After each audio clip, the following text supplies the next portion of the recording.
અમદાવાદથી સૌથી પહેલા સમાચાર અલગ અલગ વિસ્તારોમાં આજે પણ ભારે પવન સાથે વરસાદ શરૂ થયો છે।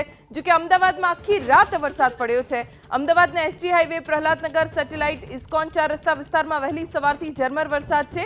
બીજી તરફ શહેરના અન્ય વિસ્તારમાં પણ પવન સાથે ઝરમર વરસાદ વરસી રહ્યો છે। છેલ્લા 24 કલાકમાં અમદાવાદ શહેરમાં 1.5 ઇંચ જેટલો વરસાદ વરસ્યો। ચોમાસાની સિઝનનો અત્યાર સુધીમાં અમદાવાદ શહેરમાં 99% જેટલો વરસાદ પડી ચૂક્યો છે।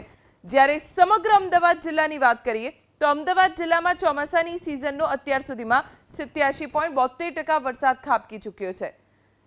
હજી પણ અમદાવાદના કેટલાક વિસ્તારોમાં ઝરમર વરસાદ સતત ચાલુ છે। આજે અમદાવાદમાં ઓરેન્જ એલર્ટ, ભારેથી અતિભારે વરસાદનું એલર્ટ આપવામાં આવ્યું છે। હજી સવારથી જ અલગ અલગ વિસ્તારોમાં વરસાદ પડી રહ્યો છે। વાતાવરણમાં ઠંડક પ્રસરી ગઈ છે। ક્યાંય મુશ્કેલી સર્જાઈ હોય વરસાદના કારણે આજના દિવસે એવા કોઈ સમાચાર નથી, પણ તેજ પવન ફૂંકાઈ રહ્યો છે। ત્રીજા દિવસે પણ અમદાવાદ શહેરમાં વરસાદી માહોલ છે તે જોવા મળી રહ્યો છે। જો કે આજે પણ હવામાન વિભાગે આગાહી કરી છે। આજે અમદાવાદ શહેરને ઓરેન્જ એલર્ટ આપવામાં આવ્યું છે।